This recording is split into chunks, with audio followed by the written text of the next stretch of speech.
Testamento de Yahudá. Dice, copia de las palabras de Yahudá dirigidas a sus hijos antes de su muerte. Se congregaron todos y fueron a verle. Entonces les dijo, yo fui el cuarto hijo de mi padre. Mi madre me llamó Yahudá, pues así misma se decía, doy toda al soberano, que podría ser doy toda a Yahweh, porque me ha dado un cuarto hijo.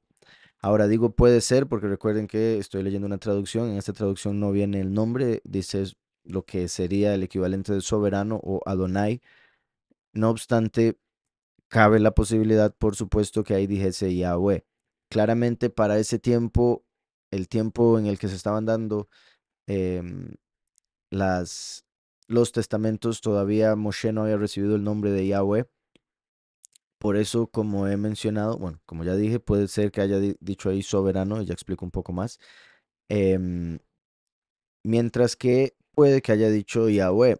Ahora, no que lo haya dicho conscientemente en el aspecto de sabiendo que ese es el nombre personal del Todopoderoso, sino como haciendo la conjugación del verbo hayá en hebreo en futuro imperfecto, de tal manera que diría el que causa la existencia. Doy alabanza al que causa la existencia. Y Adá, eh, si le añadimos, y bueno, en un momento para buscar aquí en la concordancia, el nombre Yahuda, dice, viene del verbo Yadá. Entonces, Yadá es tirar, enviar, dar toda, o ¿verdad? Lo que dirían normalmente gracias, alabanza, confesar. Esos son eh, varios de los significados de la palabra yadá o del verbo yadá, que son la yud, la dalet y la hey. Vean cómo ahí la hey final se pronuncia a, porque es el verbo yadá. La única diferencia ahí con el nombre Yahudá es el que se le añade la hey y la vav de el que causa existencia o de el que existe. Y eso convierte el nombre en Yahuda. O sea, las primeras tres letras terminan siendo las primeras tres letras del nombre Yahweh y después viene las últimas dos letras del verbo Yadá, convirtiéndolo en Yahuda. O sea, eh, la alabanza de Yahweh o el alabará a Yahweh o, eh, ¿verdad? Bueno, sí, la alabanza de Yahuda. Em, Entonces, repito, ahí, como he dicho en otras ocasiones, cabe la posibilidad de que ella hubiese dicho el que causa la existencia, alabaré al que causa la existencia, sin saber en ese tiempo que era el nombre personal de Yahweh, Yahweh que significa el que causa la existencia.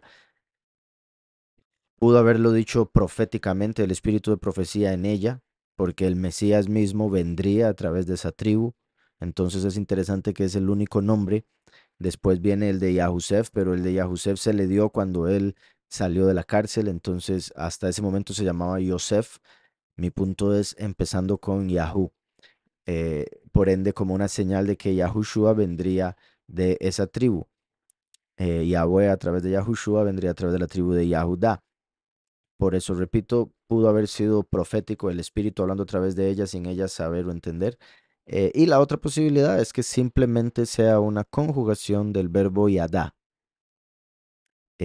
porque de hecho Yahudá lo traducen como adorado, alabado. Ahora, si vemos en el nombre, está el nombre Yahú, por ende uno deduce que el que es alabado o adorado es Yahweh. No obstante, en la traducción de la concordancia Strong, por ejemplo, que es en la parte hebrea número 3063, la traducción es simplemente alabado. No dice Yahweh sea alabado.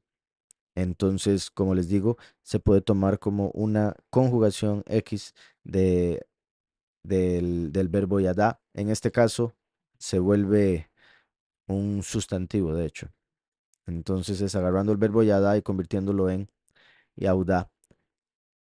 No necesariamente conscientemente conectándolo con el nombre personal del Todopoderoso, al menos no en el momento. Entonces, espero eso esté claro, pero lo vemos en el nombre sin duda, que empieza con las tres letras de Yahweh y de Yahushua, Yahudá. Entonces dice, yo fui el cuarto hijo de mi padre. Eso también es importante porque recuerden que Yahushua en la menorá viene siendo la luz central con la que se encienden las demás. Esa es la número 4, sea como sea que uno cuente, para un lado o para el otro. Yahushua, de los 7 milenios que habrían de la historia humana, como las 7 luces de la menorá, Yahushua vino en el cuarto milenio, a cerrar el cuarto milenio, como la cuarta luz, como el cuarto hijo de Jacob. Yo fui el cuarto hijo de mi padre. Mi madre me llamó Yahudá, pues así misma se decía doy todá o doy yadá al soberano Yahweh, porque me ha dado un cuarto hijo. Aquí ella hasta este momento los primeros 3 hijos los había tenido esperando más atención de Jacob, esperando que la escogiera a ella por encima de Raquel, a quien prefería Jacob. Em, Sin embargo, cuando llegó ya al cuarto, se dio cuenta que esa no era la forma, se dio cuenta que no iba a servir y decidió más bien honrar a Yahweh en vez de buscar el aprecio X, obviamente porque claramente Jacob sí la amaba, simplemente no de la manera específica en la que ella quería que la amara. Entonces llegó a entender y esperar la voluntad de Yahweh y por eso empezó a alabar a Yahweh a partir del cuarto hijo. Dice después, yo era rápido y diligente en mi juventud y obedecía a mi padre en todo. Obedecía a mi padre en todo. Aquí vemos Yahudá claramente y principalmente en este punto eh, está representando a Yahushua. Recuerden que Yahushua en la parábola del hijo pródigo, Yahushua es el hijo que nunca desobedeció al padre, que nunca falló, al que el padre le dijo, todo lo mío es tuyo. El primero de los 2 hijos. El otro, ¿verdad? Era el hijo pródigo. Entonces, Yahudá al decir esto está haciendo alusión a ese mismo, a Yahushua el primero, quien obedeció absolutamente todo, nunca falló, nunca pecó y por eso se convirtió en el sacrificio por el pecado, el cordero, el león de Yahudá. Entonces, yo era rápido y diligente en mi juventud. Primero y último se puede separar como joven y adulto, ¿verdad? Esas 2 etapas, como hijo y padre, ya lo he mencionado también. Entonces aquí está hablando de su juventud y obedecía a mi padre en todo. Entonces representa a Yahushua, quien nunca pecó, representa al hermano del hijo pródigo, el hermano mayor. Respetando a mi madre y a su hermana, o sea, a Lea y a Rachel. Cuando me hice hombre, mi padre me bendijo así, serás rey y tendrás éxito en todas tus cosas. Yahushua, aunque lo hicieron para burlarse de él, cuando fue sacrificado con una corona de espinas. Las espinas representan el pecado. O sea, se convirtió en el rey que pagó por el pecado, aunque lo acusaban de ser el rey del pecado. Le pusieron espinas como corona y arriba rey de los Yahudim. Entonces fue exaltado y por decirlo así, con esa gran prueba por la que pasó dando su vida por nosotros y todo ese sufrimiento, Yahweh lo llevó a ese nivel. Como dice aquí, cuando me hice hombre, mi padre me bendijo así, serás rey y tendrás éxito en todas tus cosas. El soberano me concedió favor en todas mis obras, en el campo y en la casa. Cuando me di cuenta de que podía competir con las siervas en velocidad, cacé una y la preparé como comida para mi padre. O sea, era súper rápido. Vencía a las gacelas en la carrera y apresaba todo lo que había en la llanura. Ahora, recuerden la historia de Ruth, que curiosamente, bendito Yahweh, se apega al tiempo en el que estamos, el tiempo de Shavuot. que es Ruth, lo que se acostumbra a leer. Em, Ahí vemos a un descendiente de Yahudá que se vuelve el redentor de Ruth, que se llama Boaz y era descendiente de Yahudá. Boaz significa rápido, ligero. Recuerden que de Yahudá vino David y Shlomo. Ambos son representaciones del primero y el último, o el último y el primero, dependiendo cómo se lea la historia y el contexto. Cuando solo vemos la historia de David, Yahushua es representado por Shemuel. Saúl representa a Heilel, David a Micael, viniendo a la tierra como hombre eh, después de la caída de Shaul, o sea, Heilel, caída del favor de Yahweh, como cayó del favor de Yahweh Saúl, entre otro montón de cosas que ya hemos visto. Mi punto es que dependiendo de la historia, dependiendo del contexto, cuánta información incluyamos, la forma en que se puede interpretar o la revelación que Yahweh nos da. Yahushua vino como el sumo sacerdote según el orden de Melquisedec. Yahushua le dijo a los fariseos de quién es hijo el Mesías. Ellos dijeron de David y él les dijo, ¿cómo va a ser hijo de David si el mismo David lo llama soberano? En Salmo 110, al decir, Yahweh dijo a mí, soberano, siéntate a mi derecha hasta que ponga a tus enemigos por estrado de tus pies. Entonces Yahushua se manifiesta y se revela como el abogado, como la raíz de David. El último vendría como testigo, rama de David. En Yahushua no hay griego ni yahudí, todos somos uno, el cuerpo de Yahushua. Yahushua genéticamente es descendiente de Yahudá. Entonces los que se hacen uno con Yahushua se vuelven Yahudim espiritualmente. Por eso hay varias ocasiones en la escritura donde se ven ejemplos de un hombre que era llamado Yahudí, pero era de la tribu de Benjamín, por ejemplo, como Mardoqueo, como Paulus, dos tribus para referirse a un solo hombre, porque una cosa sería lo genético y otra lo espiritual, así como las dos genealogías que se dan de Yahushua en Lucas y en Mateo, una representando el aspecto literal y el otro espiritual. Yahushua vino genéticamente de Yahudá, pero su papá se llamaba Yahusef, su padrastro, el esposo de Miriam. Entonces era llamado Yahushua ben Yosef. El último es descendiente genético de Yosef y como he dicho, por la mezcla de tribus y demás, pues es posible que también tenga algo de la tribu de Yahudá, pero principalmente es la tribu de Yahusef la que se manifiesta y la principal genéticamente por la cual tiene que venir, pero a través de Yahushua se vuelve una rama injertada, por decirlo así, en la tribu de Yahudá y ahora es la rama de David, según lo que vemos en las profecías y otro montón de cosas. Y digo eso porque aquí, una vez que dice que se hace hombre, dice, serás rey y tendrás éxito en todas tus cosas, haciendo alusión a esa segunda parte, además del sacerdocio de Yahushua, al no tener pecado, porque obedecía al Padre en todo, obedece al Padre en todo, Yahushua representando la voluntad perfecta, él se vuelve en la ofrenda perfecta para el pago de pecados, que es lo que hacía el sacerdote. Ahora viene la parte donde dice que se hace mayor y se menciona su reino. Obviamente, sin quitar nada de la autoridad de Mashiach y como lo que dije ahora en el madero, claramente escrito rey de los Yahudim. Dice rey de los Yahudim. Y esto no lo digo para quitar nada, ya voy a explicar mejor para que no haya mala interpretación. No decía rey del mundo, no decía rey de las naciones, no decía rey de Israel, decía rey de los Yahudim. Obviamente es rey, si lo traducimos, rey de los que alaban a Yahweh. O sea, todos los que reconocen al que causa la existencia, reconocen a Yahushua como soberano. Punto. Todos los que alaban al Creador tienen que reconocer a su hijo Yahushua como rey. Pero también rey de los Yahudim hace alusión al hecho de que cuando Rubén perdió la primogenitura, perdió el derecho de primogénito, que es la doble porción, el derecho de sacerdocio, que es lo que se le dio a Leví, y el derecho de reino, que es lo que se le dio a Yahudá. La doble porción se le dio a Yahusef, el primer hijo que tuvo con Raquel. Entonces,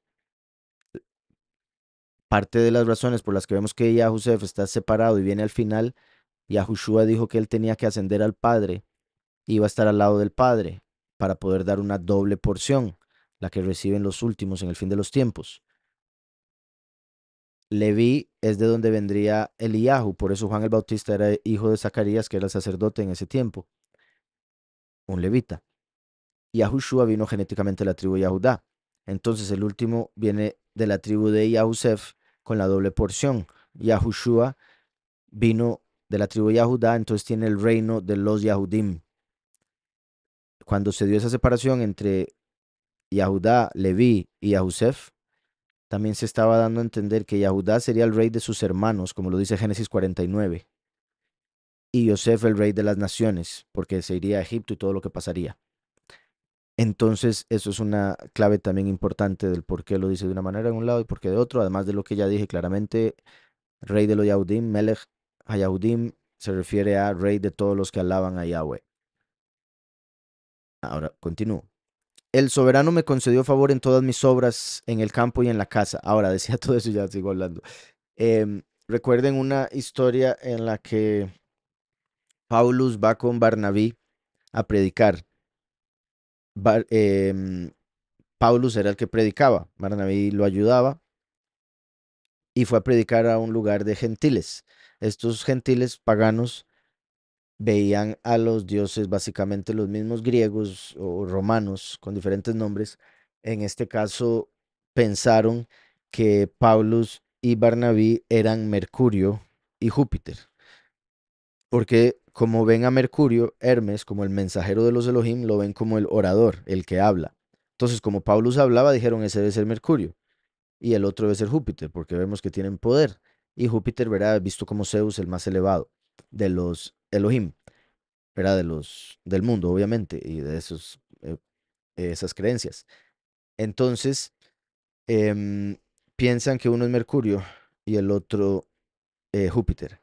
Paulus, al estar conectado con Mercurio, es particular no solo por ser el orador, sino por esto que estamos leyendo aquí, en el sentido de que dice lo rápido que era, cómo le ganaba a las ciervas, a las gacelas, y por eso mencioné a Boaz, el redentor de Ruth.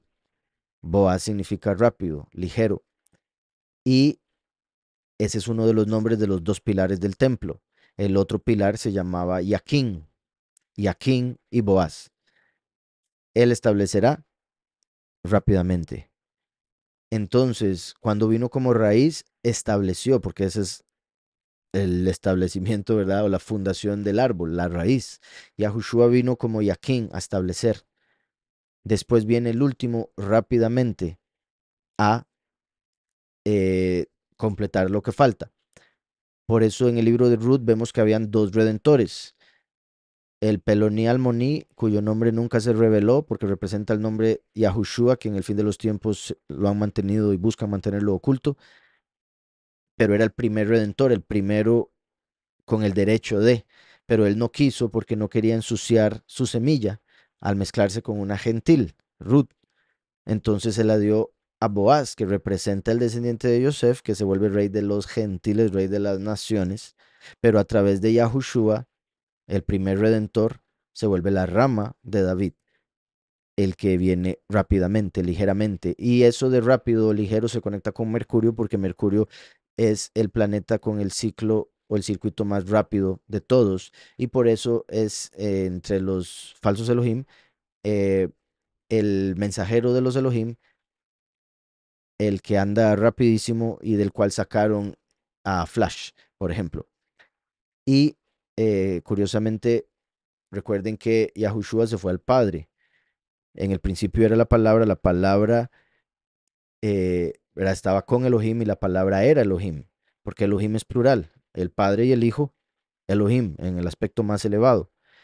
El último viene como mensajero de Yahushua, que es el mensajero del Padre. Entonces el último viene como mensajero de Elohim. Y por eso las conexiones con su rapidez y lo que en el lado negativo de lo pagano se llegó a adorar como Mercurio, Hermes, mensajero de los dioses, como normalmente lo dicen.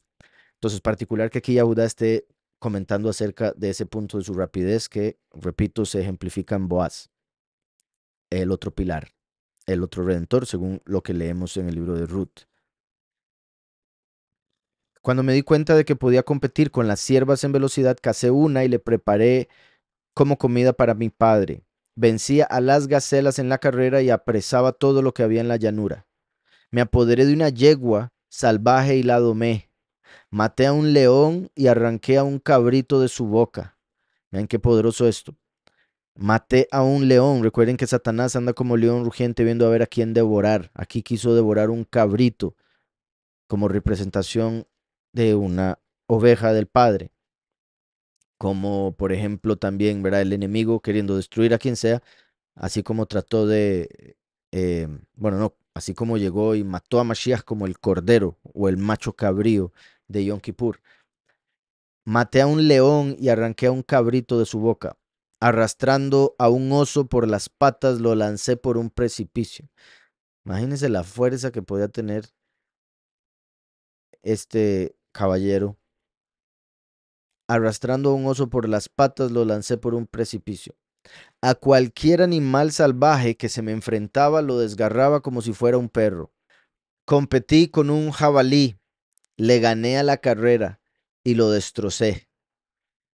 Jabalí representa a Esaú, a Edom.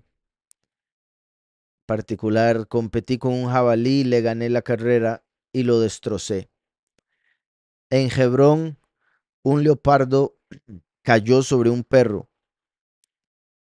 Lo agarré por la cola, lo lancé como si fuera un venablo y reventó en dos. A un toro salvaje que pastaba en la región lo agarré por los cuernos, le di vueltas en círculo, lo cegué y lo aniquilé derribándolo en tierra. Sí, porque puedo. Eh, sí, eh, sí, de película. Será bueno ver eso, todo eso. No porque no crea, solo porque sería muy poderoso verlo sin los efectos de Hollywood. Cuando avanzaron contra mis rebaños los dos reyes de los cananeos, cubiertos con corazas y con mucha gente a su alrededor, corrí en solitario contra el rey Ashur. Lo agarré, lo golpeé en sus grebas, lo tiré al suelo y acabé así con él. También eliminé al otro rey, Tafué, que se mantenía a lomos de su caballo. Así dispersé a todo el ejército. Contra el rey Acor, un gigante que lanzaba sus dardos a caballo por delante y por detrás, levanté una piedra de 60 libras. La lancé, golpeé a su caballo y lo maté. Serían unos 27 kilos. La lanzó. Luché luego contra Acor durante 2 horas y lo maté también. Imagínense cuán fuerte era Acor, puesto que pelearon 2 horas. Este hombre que mataba leones, osos, leopardos, estaba traen la extinción. Acor dijo que era gigante, ¿verdad? Un gigante. Sería uno de los Nephilim. Por eso muy posiblemente 2 horas. Dividí en dos partes su escudo y le corté los pies. Esta pelea la vimos en el libro de Yashar. Cuando estaba despojándole de su coraza, 8 compañeros suyos se dispusieron a luchar contra mí. Enrollé mi capa en mi brazo. Lancé contra ellos piedras con mi honda. Maté a 4 y el resto huyó. Repito todo eso. Jacob, mi padre, acabó con Beelisa, el jefe de todos los reyes, un gigante forzudo de 12 codos de estatura. 12 codos de estatura, otro gigante. Y aquí Jacob ya estaba bastante mayor. Y aún así, bendito Yahweh, lo acabó. Dice, les invadió el terror y dejaron de hacernos la guerra. Por esta razón no se angustiaba mi padre con las guerras, ya que yo estaba entre mis hermanos, pues había tenido una visión sobre mí, que un malaj poderoso me seguía en todas mis direcciones, de modo que no podía ser vencido. Qué poderoso esa revelación, ese sueño, como para, ¿verdad?, tener en mente, por un lado, ¿verdad?, las revelaciones que Yahweh nos ha dado, que a veces se nos olvidan, tristemente, recordarlas porque por lo importantes que son y también no dudar. Si el Padre le confirma de una u otra manera que eso viene de Él, no dudar de la promesa, como en este caso. El papá tuvo un sueño donde un ángel lo seguía a todo lado, punto. Eso fue suficiente para creer y confiar en que Yahweh siempre lo iba a proteger, lo iba a cuidar. Que un malaj poderoso me seguía en todas mis direcciones, de modo que no podía ser vencido. En el sur tuvimos una guerra más encarnizada que en Shechem. Me dispuse en orden de batalla con mis hermanos. Ya me imagino ya estás diciendo, "No, eso, Shechem no fue nada, después para contarle la mía. Chiquitos, ah". En el sur tuvimos una guerra más encarnizada que en Shechem. Me dispuse en orden de batalla con mis hermanos. Perseguí a 1000 hombres y maté a 200 de ellos y a 4 reyes. Persiguió a 1000 hombres. ¿Verdad? Como lo que vemos, que uno perseguirá a 1000. Cuando Yahweh está con nosotros, uno podría perseguir a 1000. Y maté a 200 de ellos. ¿Usted se imagina lo que puede ser matar 200 personas a pura espada? Y a 4 reyes. 4 reyes como representando los 4 ángulos de la tierra.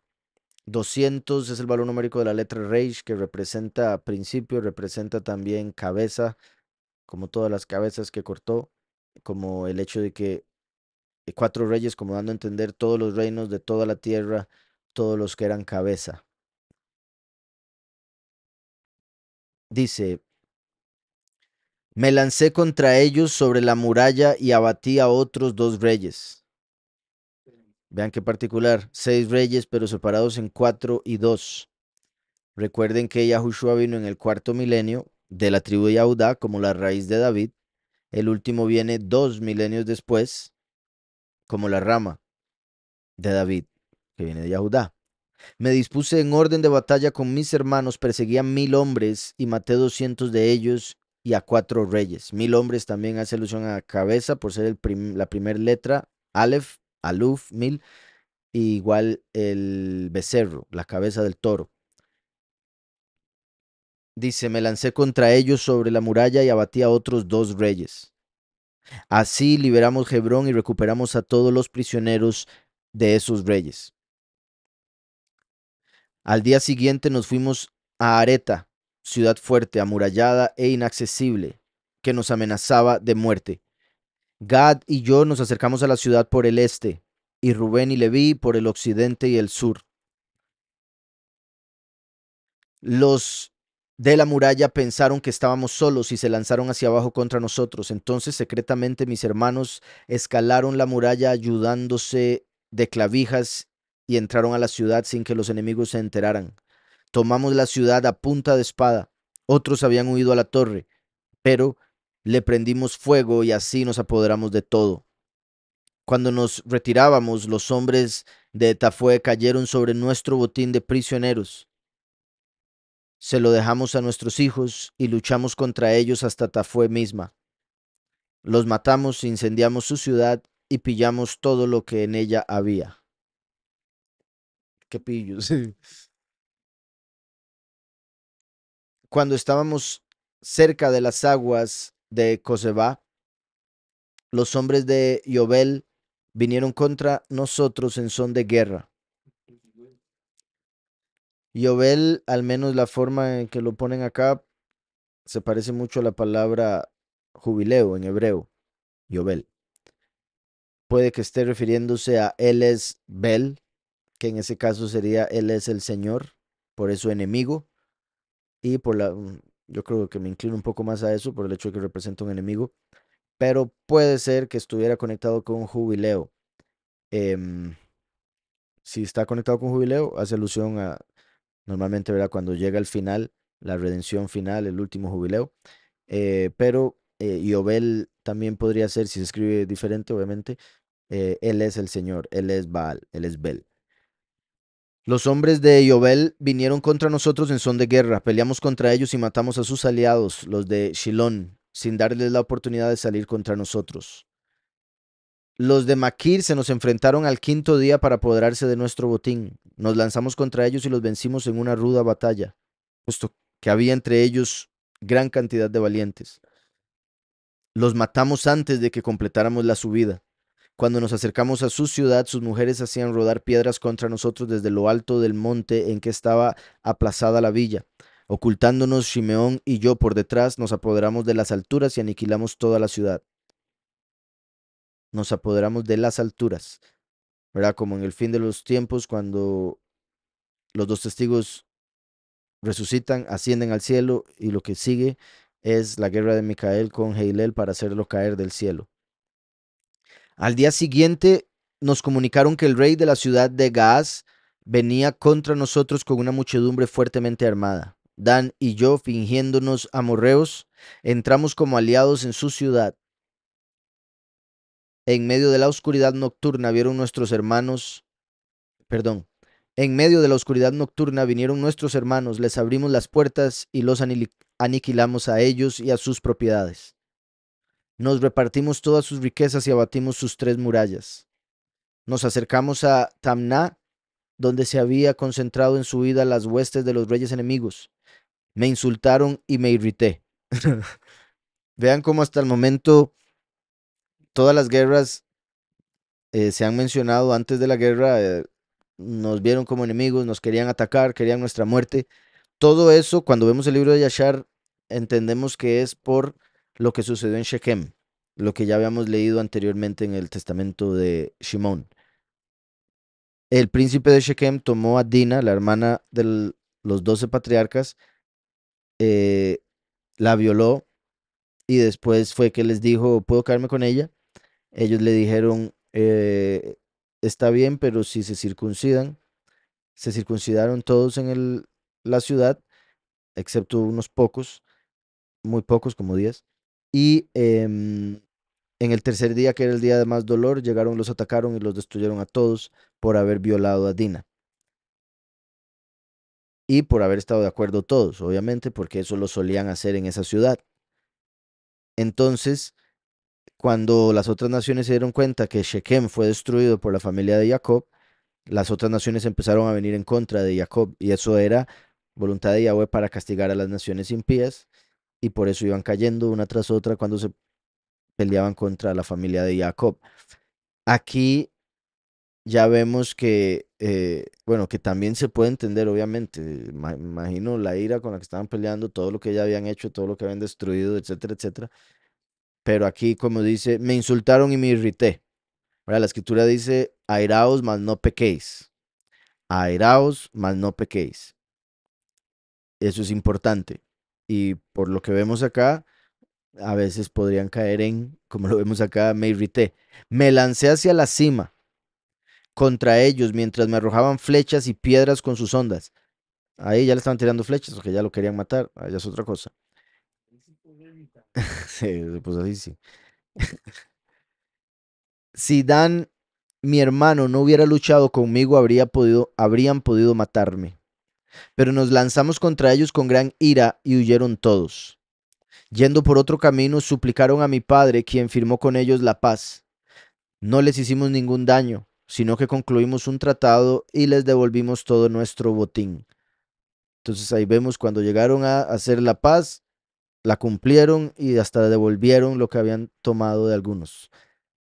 Yo edifiqué Tamná y mi padre Rambael. Tenía yo 20 años cuando tuvo lugar esta guerra.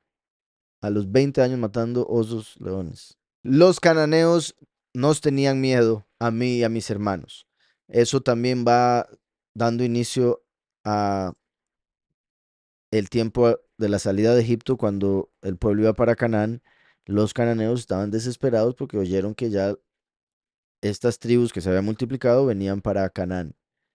En el judaísmo enseñan que destruyeron todas sus casas, todos sus viñedos, para que si lograban conquistar no pudieran tener nada construido ni nada sembrado. Eh, Sin embargo, Yahweh hizo que estuviera el pueblo 40 años en el desierto para que volvieran a construir todo y a sembrar todo. Y cuando entramos ya todo estaba recién construido, todo nuevo, nuevo.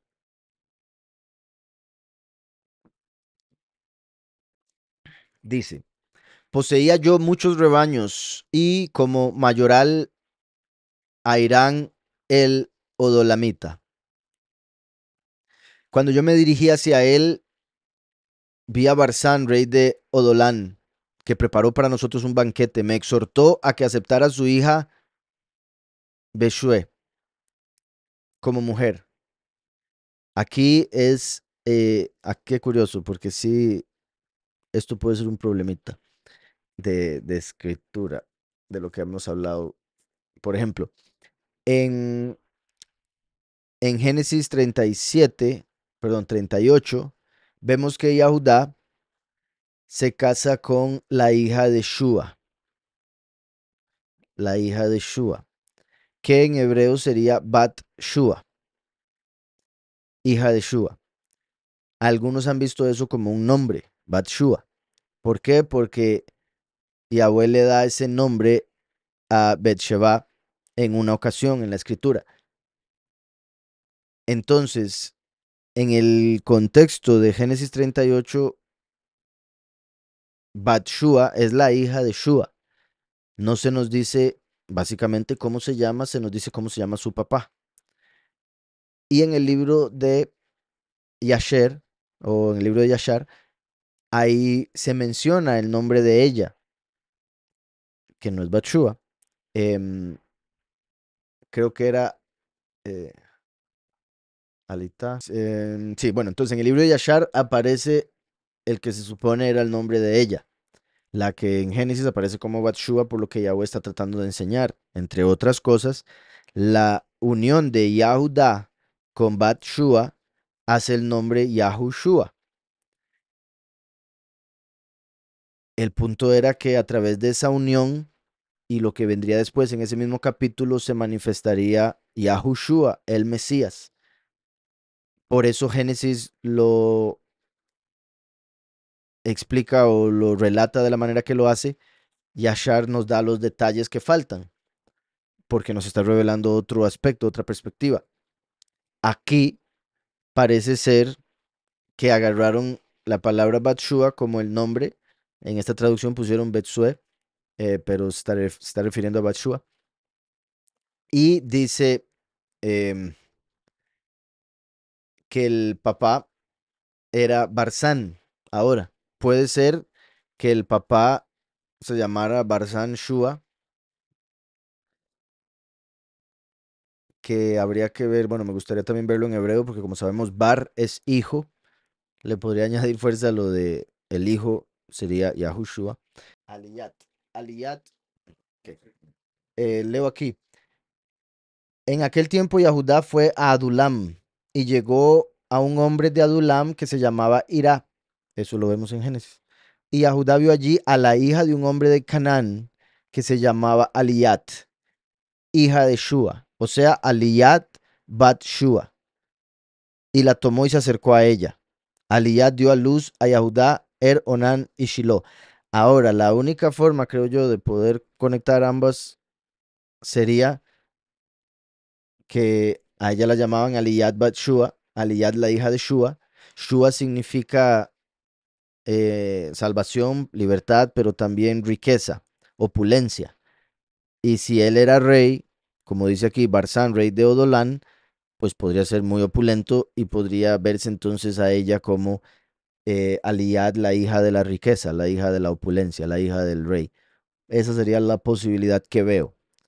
Em, porque aquí no está diciendo que el nombre de Barzán fuese Shua. Toda. Entonces, cuando yo me dirigí hacia él, vi a Barzán, rey de... Aquí donde dice Odolán sería Adulam, el lugar que es llamado Adulam en la escritura, el que acabo de mencionar. Eh, pero déjenme ver algo también de este lugar. Recuerden que eso, Adulam fue clave para el ascenso de David como rey. Dice, partió David de allí y se refugió en la cueva de Adulam. Cuando sus hermanos y toda la casa de su padre lo supieron, fueron allí a reunirse con él. En primera de Samuel 22, ¿verdad? Cuando estaba huyendo, encontró una cueva, la cueva de Adulam, porque Saúl lo andaba buscando para matarlo. Adulam significa, lo traducen como la justicia de la gente, la justicia del pueblo. Adulam. Me parece particular esa traducción porque recuerden que esa es la misma traducción que se le da a la Odisea. la última congregación de las 7 congregaciones en Apocalipsis 2 y 3, que hace alusión al puro final de los tiempos, a la forma en que estaría la congregación, la iglesia en sí en el fin de los tiempos. Ok. Entonces, decía por acá, también otra razón, otra situación aquí fue que esto que estamos leyendo sucedió despuesito de la venta de Yahusef. Entonces, Yahudá se sentía culpable porque después le dijeron que si él hubiera dicho que no lo vendieran, no lo venden, si él hubiera dicho que no lo mataran, no lo matan, pero él tratando de complacer a todo el mundo, eh, dijo que no lo mataran, pero que lo vendieran y que hicieran una plata con eso. Y eso fue lo que los convenció en ese momento, pero ellos después le reclamaron. Entonces él se sintió mal y se alejó de sus hermanos y por eso se fue a Adulam. Similar a cómo sus hermanos, en el sentido de su pueblo, rechazó a David por un momento, unos de ellos, y por eso él se alejó. El mismo rey lo estaba rechazando.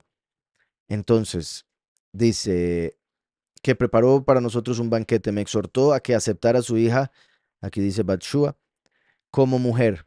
Ella me parió a Onán y Selón, dice aquí.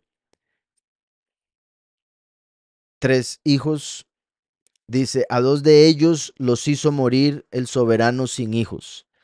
A 2 de ellos. Esto indicaría que ya cercano a su muerte él llegó a entender que no había sido como él había pensado, porque él pensaba que se morían por la mujer con la que los había casado, Tamar, pero llegó a darse cuenta eventualmente por la voluntad de Yahweh que no era por ella, era por ellos. A 2 de ellos los hizo morir el soberano sin hijos, pero Selón vivió y vosotros sois sus hijos. Durante 18 años, ahora también eso está particular, o sea, es que todavía falta él decir lo que hizo y su arrepentimiento, pero me parece curioso que diga desde ahí vosotros sois sus hijos cuando todavía faltan 2, pero bueno. Durante 18 años, desde que llegamos de Mesopotamia, de casa de Labán, mantuvimos la paz, mi padre y nosotros, con Esaú, su hermano, e igualmente con los hijos de éste. Cuando pasaron estos años, teniendo yo 40, vino contra nosotros Esaú, el hermano de mi padre, con multitud de gentes valerosas y fuertemente armados. Esaú cayó bajo el arco de Jacob. Vean qué curioso cómo menciona el arco de Jacob. Recuerden que Yitzhak representa a Yahushua el primero y Jacob al último. El último viene venciendo y para vencer con un arco. Esaú es Roma y los falsos Yahudim, contra los que hay una guerra espiritual. Obviamente la guerra espiritual es contra las entidades que los controlan a ellos, por si algo, ¿verdad? No es una guerra física. Esaú cayó bajo el arco de Jacob.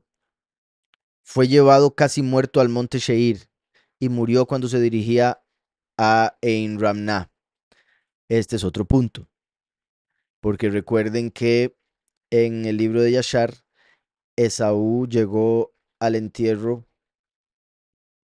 eh, de Jacob, según Yashar, y no quería que lo enterraran en el lugar que le tocaba. Entonces fueron a traer el contrato de propiedad de la tumba, Machpelah, y mientras esperaban, el que lo fue a recoger, em, siempre se me confunde, Naftalí, creo que es el que corre. Además de Yahudá, el que corre creo que era Naftalí también, como las siervas.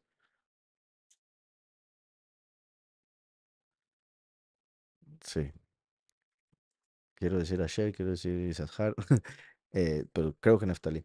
Em, si quieres lo busca, ¿no? Ya que tenía Asher.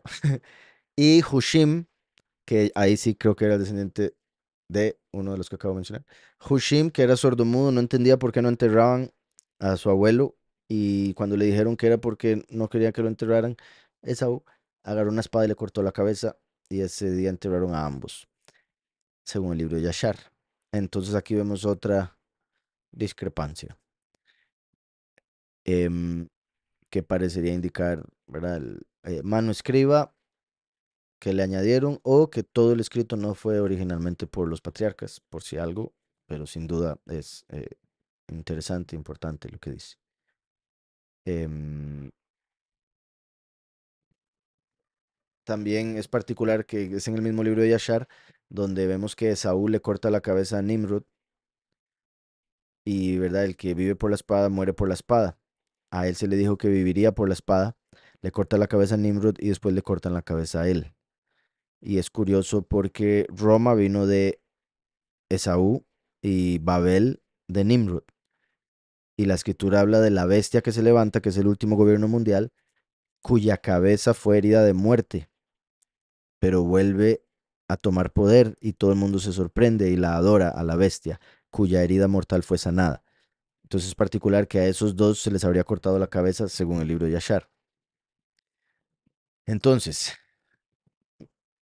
decía, según esto, nosotros perseguimos a los hijos de Esaú. Tenían estos una ciudad con muros de hierro y puertas de bronce.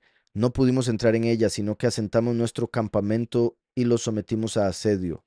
Como no abrían las puertas después de 20 días, ante sus mismos ojos, acerqué una escalera y puse el escudo sobre mi cabeza y subí entonces, subiendo una lluvia de, perdón, subí entonces, recibiendo una lluvia de piedras de hasta 3 talentos de peso, pero subí y maté a 4 de los más aguerridos entre ellos. Al día siguiente ascendieron Rubén y Gad y mataron a otros 6.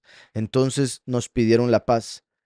Nos avenimos al consejo de nuestro padre y los aceptamos como tributarios. Nos proporcionaban 200 medidas de trigo, 500 de aceite y 1500 de vino hasta que bajamos a Egipto. La porción de Esaú, este es uno de los capítulos de Yashar. La porción de Esaú en la cueva del campo de Macpelá, que Abraham había comprado a los hijos de Het por la posesión de un cementerio. Esaú también la vendió a Jacob y Jacob compró todo esto a su hermano Esaú por el valor dado. Entonces esa era la cueva que después quería usar, pero no lo dejaban. Em, y voy a ver si así puedo encontrar eso. Ajá. Cuando Esaú llegó, hizo duelo por su hermano Jacob y todo Egipto y todo Canaán volvieron a levantarse y hacer un gran duelo con Esaú por Jacob en ese lugar. Después, y llegaron a Kiriat Arba, a la cueva, y mientras llegaban, Esaú se levantó con sus hijos contra Joseph y sus hermanos como un obstáculo en la cueva, diciendo, Jacob no será enterrado allí porque nos pertenece a nosotros y a nuestro padre. Ah, ok. Vean qué particular. Porque aquí está diciendo Esaú como si fuera la familia en general. Porque nos pertenece a nosotros y a nuestro padre. Pero bueno, vamos a leer un poco más. Y Joseph y sus hermanos oyeron las palabras de los hijos de Esaú y se enojaron mucho. Y Joseph se acercó a Esaú, ok, ahí está Esaú entonces, diciendo, ¿qué es esto que han dicho? Ciertamente mi padre Jacob te la compró por grandes riquezas después de la muerte de Isaac hace ya 25 años.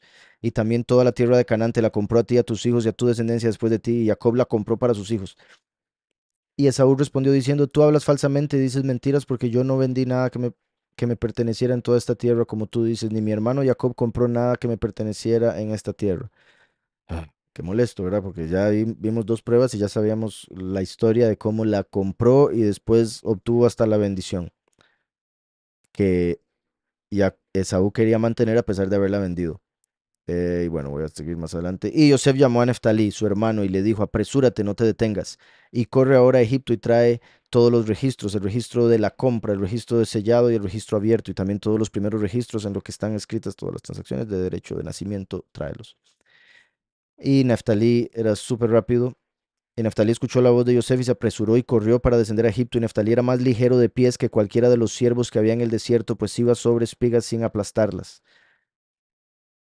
Después dice, Hushim, hijo de Dan, sí, hijo de Dan, hijo de Jacob, estaba en ese momento con los hijos de Jacob, pero estaban unos 100 codos de distancia del lugar de la batalla porque se quedó con los hijos de Jacob junto al féretro de Jacob para vigilarlo. Hushim era mudo y sordo, pero entendía la voz de la consternación entre los hombres y preguntó diciendo, ¿por qué no enterráis a los muertos? ¿Y a qué se debe esta gran consternación? Y le respondieron las palabras de Esaú y de sus hijos, y corrió hacia Esaú en medio de la batalla y mató a Esaú con una espada, y le cortó la cabeza, y se alejó, y Esaú cayó entre la gente de la batalla. vemos una diferencia clara. De todas maneras voy a seguir leyendo porque se pueden sacar enseñanzas de todas maneras. Dice, iba por acá. Después de estos acontecimientos, mi hijo trajo a Tamar, hija de Harán, desde Mesopotamia y la tomó como mujer. Pero era malvado y tenía dudas de Tamar porque no era de la tierra de Canaán. Un malach del soberano lo mató durante la noche del tercer día. Él no llegó a conocerla, siguiendo las malas artes de su madre, pues no quería tener hijos de ella. En los días mismos de la fiesta de bodas se la di por esposa a Onán, pero éste por su maldad no la conoció, aunque vivió con ella un año. Cuando lo amenacé, se acostó ciertamente con ella, pero dejaba perecer su esperma sobre la tierra, según la orden de su madre. También él murió por su maldad. Quise luego dársela por esposa a Selón, pero mi mujer, Batshua sería, no lo permitió. Quería mal a Tamar porque no era de las hijas de Canaán como ella, ¿verdad? No la quería.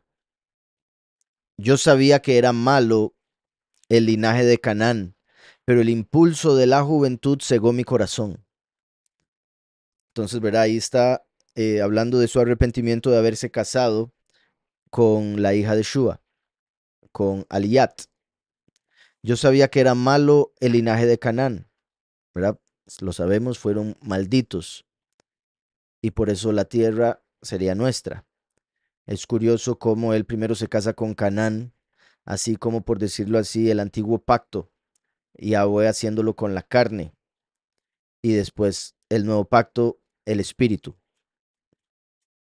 a través de la sangre del cordero, para poder entrar a la tierra prometida y que se vuelva nuestro lo que otros pensaban que era de ellos. Yo sabía que era malo el linaje de Canaán, pero el impulso de la juventud cegó mi corazón. La vi cuando escaseaba, cuando escanciaba vino. La embriaguez me sedujo y caí a sus pies. Ella, estando yo ausente, se fue y tomó para Selón mujer entre las hijas de Canaán. Ella, estando yo ausente, se fue y tomó para Selón mujer entre las hijas de Canaán. Cuando supo lo que había hecho, la maldije en medio del dolor de mi alma. Ciertamente ella murió también por la maldad de sus hijos. Que esa sería la razón, de ser así, por la que no se menciona mucho de ella. En Génesis solo aparece ese nombre para darnos ese mensaje que ya mencioné acerca del nombre Yahushua, compuesto por Yahuda Bat Shua. Tras estos hechos, 2 años después, siendo ya viuda, oyó Tamar que yo subía a esquilar las ovejas. Vean cómo dice 2 años después. O sea, bueno, en el caso de él había dicho que tenía 40, bueno, la vez anterior ahí tenía 42, pero el punto sería los 2 años que representarían los 2 milenios. La primera venida de Yahushua o de Yahweh a la tierra como primero y después como último. En medio, 2000 años, representados por esos 2 años. También el hecho de que 2 hijos de él murieron, representando esos 2 milenios de apostasía, porque eran malos. Los hijos que tuvo con Shua, o sea, Yahushua, quien vendría, moriría, resucitaría, se iría, y habrían 2000 años como esos 2 hijos que murieron de Batshua. Tras estos hechos, 2 años después, siendo ya viuda, oyó Tamar que yo subía a esquilar las ovejas, ¿verdad? Como Yahweh viniendo a esquilar las ovejas, traer juicio. Se engalanó de novia y se sentó delante de la puerta en la ciudad de Einán. Se engalanó de novia y se sentó delante de la puerta en la ciudad de Einán. Pues existe la costumbre entre los amorreos, ¿verdad? Es un poco, híjole, sí, entre los amorreos. Espantoso. Pues existe la costumbre entre los amorreos, recuerden que los amorreos vienen de amor, no amor español, la tierra, que significa el que habla. los amorreos fueron enemigos del pueblo, entonces el que habla en contra, haciendo alusión al acusador, el que habla en contra del pueblo y quiere destruir al pueblo de esa manera. Pues existe la costumbre entre los amorreos de que la prometida en matrimonio se siente como ramera durante 7 días a la puerta de la ciudad. Entonces, ahora puede ser que así fuese porque las naciones gentiles eran muy, muy, eh, pues impías, cosas que uno nunca se imaginaría. Em, por otro lado, ¿verdad? El punto es que en Génesis vemos que se vistió de ramera. Ahora, si esta era la costumbre ahí, vestirse de novia y estar ahí como ramera, pues sería por esa razón que la escritura está diciendo se vistió de ramera, porque ahí actuaban como rameras al comportarse de esa manera.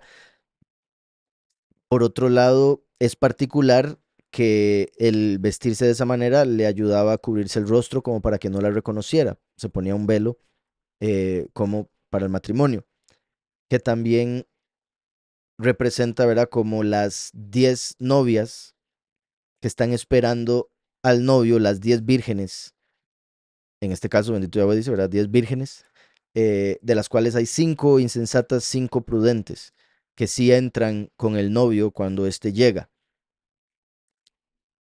Entonces, me refiero a que iba a la puerta como una novia, o sea, como la congregación que dice estar esperando al Mesías, pero durante 7 días, como la historia humana, se metía con todo hombre que fuese como si fuera una ramera, como la gran ramera de Babel, de Apocalipsis, que dice ser la congregación escogida, dice ser virgen, pero actúa como ramera. Entonces, Tamar significa palmera. La escritura dice que los justos dan fruto como las palmeras, que son movidas por el viento. Entonces, cuando somos hechos de allá para acá por el viento, por la prueba y demás, eso hace que demos fruto. Tamar representa entonces a los justos, que dan fruto como la palmera, Tamar. Tras estos hechos, 2 años después, 2 milenios, siendo ya viuda, porque ya habían matado a Mashiach, el mundo, obviamente ahí es porque se habían muerto sus 2 esposos, oyó Tamar que yo subía a esquilar las ovejas, como la venida del último, rama de David o Yahudá, a esquilar ovejas. Se engalanó de novia, como la congregación, y se sentó delante de la puerta en la ciudad de Einán, pues existe la costumbre entre los amorreos de que la prometida en matrimonio se siente como ramera durante 7 días a la puerta de la ciudad, como los últimos 7 días, 7 años, la semana de Daniel, la última semana de Daniel. Yo me había embriagado y no la conocí por los efectos del vino. Su belleza me sedujo por medio de la forma de sus adornos. Me incliné ante ella y le dije, voy a tu casa. Me respondió, ¿qué me das? Yo le entregué mi bastón, mi cinturón y la diadema real. Por un momento a Génesis 38. Vemos que dice, ella respondió, tu sello, tu cordón y el bastón que tienes en tu mano.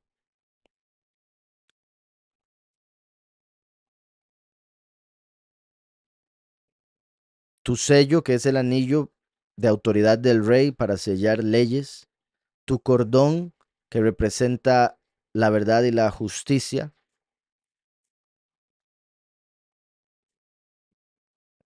Y el bastón, que representa igualmente la autoridad del rey. Digo igualmente, ok, sería el bastón, la autoridad, el cordón, el juicio, el sello, el poder de hacer leyes,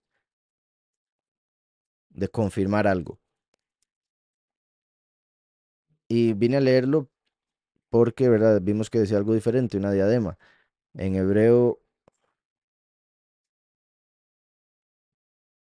dice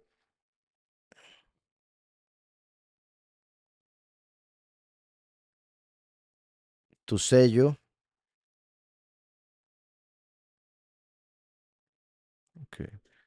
En esta otra que estamos leyendo decía Mi bastón, mi cinturón y la diadema real. Sí, ahí en vez del sello están poniendo la diadema real. ¿Verdad? El cinturón es ese cinto de justicia, el bastón, la autoridad para gobernar y la diadema es similar a lo que representa el anillo. De hecho, el anillo viene siendo como una corona en el dedo. Yo le entregué mi bastón, mi cinturón y la diadema real, o el sello. Me uní a ella y quedó encinta. Sin saber lo que ella había hecho, sin saber lo que ella había hecho, quise matarla. Pero ella me envió secretamente las prendas y me hizo avergonzarme. Vean la sabiduría de esta mujer. Y de hecho hay otra, y yo pensaba que era aquí, así que no sé si seguirlo leyendo para no arruinarlo si es que es aquí. Si no es en otro escrito, puede ser que sea Midrash, em, que sería resumido aquí en, sin saber lo que ella había hecho, quise matarla. Esto no sería como que, ¿verdad? Después de tener relaciones, tuvo un deseo de matarla sin entender lo que estaba pasando.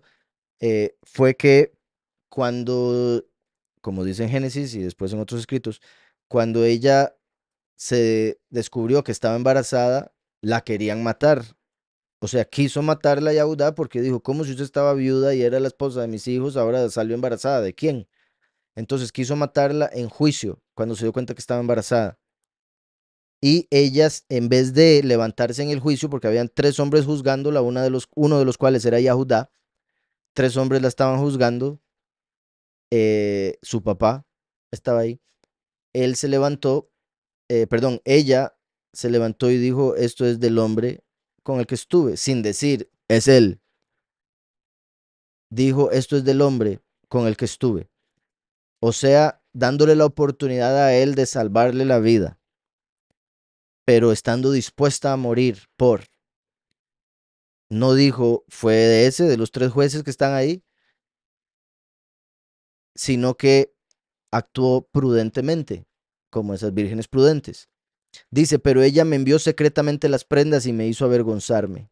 ¿Verdad? Cuando él se dio cuenta que eso era de él, se dio cuenta que esos niños que estaban en el vientre de ella, porque eran gemelos, eran de él, que vendrían siendo, se considera la reencarnación de los dos hijos que había perdido anteriormente. Por eso Yahweh le devuelve dos hijos, Saraj y Pérez, a través de Tamar, los dos hijos que había perdido, que había tenido a través de Aliat, Batshua. Pero ella me envió secretamente las prendas y me hizo avergonzarme. La llamé y escuché las palabras secretas que, durmiendo con ella, había pronunciado en mi embriaguez. No pude matarla porque la cosa venía de Elohim. No pude. Casca. En lo que yo había leído, él estaba obviamente avergonzado y no era como que tenía ese deseo de matarla, más bien eh, la salvó. Obviamente la salvó en el sentido de que reconoció su falta para que la dejaran a ella libre. No pudo matarla, no pude matarla porque la cosa venía de Elohim. Yo me decía, ¿acaso ha actuado con engaño tras recibir de otra las prendas?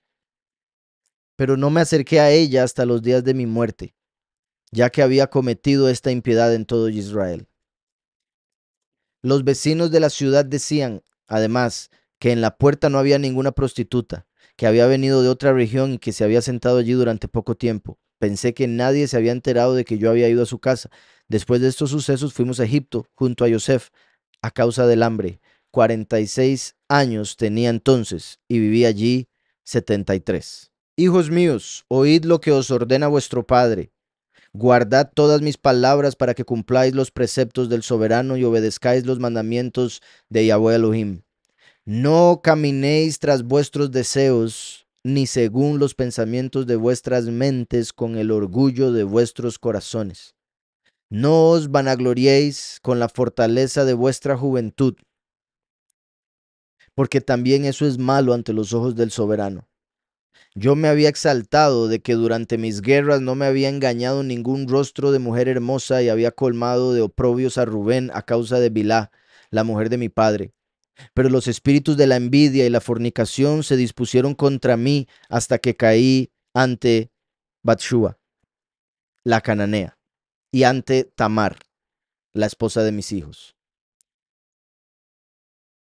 Ahí, verá, incluye a la que con la que se casó, Batshua, por ser cananea y te fijo también por sus acciones, porque le enseñaba mal a sus hijos. Decía yo a mi suegro, deliberaré con mi padre y así aceptaré a tu hija.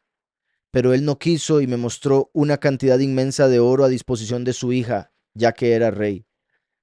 Entonces él le dijo, voy a hablar con mi papá para ver si puedo tomar a su hija, pero él sacó un dineral que lo hizo cambiar de parecer. Recuerden, la escritura habla de cómo los regalos vuelven ciego al sabio.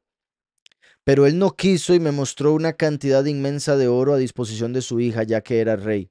La adornó con oro y perlas e hizo que ella, luciendo toda su belleza, nos escanciara en el banquete. El vino desvarió mis ojos y el placer cegó mi corazón. Enamorado de ella, caí y transgredí el mandamiento del soberano y de mis padres, tomándola como mujer. Pero el soberano me pagó de acuerdo con los designios de mi corazón, puesto que no sentí alegría con sus hijos. Hijos míos, no os embriaguéis de vino, porque éste aparta la mente de la verdad. Este aparta la mente de la verdad. La impulsa al ímpetu del deseo y conduce los ojos hacia la perdición. Pues el espíritu de la fornicación utiliza al vino como servidor para proporcionar placer a los sentidos. Ambos roban también la fuerza del hombre, el vino y la fornicación. Por eso el vino de la fornicación de la gran ramera, que es la idolatría. Pues el espíritu de la fornicación, y vean, espíritu es femenino, por ende hace alusión al espíritu de la gran ramera. El espíritu de la fornicación utiliza el vino como servidor para proporcionar placer a los sentidos. Ambos roban también la fuerza del hombre. Si alguno bebe vino hasta embriagarse, este excita su mente hacia la fornicación por medio de sucios pensamientos y caldea su cuerpo para la unión carnal. Y si se halla presente la causa del deseo, comete el pecado sin el menor pudor. Así es el vino, hijos míos, porque el borracho no se avergüenza ante nadie. El borracho no se avergüenza ante nadie. A mí, pues, me extravió también él para que no sintiera vergüenza ante la muchedumbre de los ciudadanos. A los ojos de todos me incliné ante Tamar.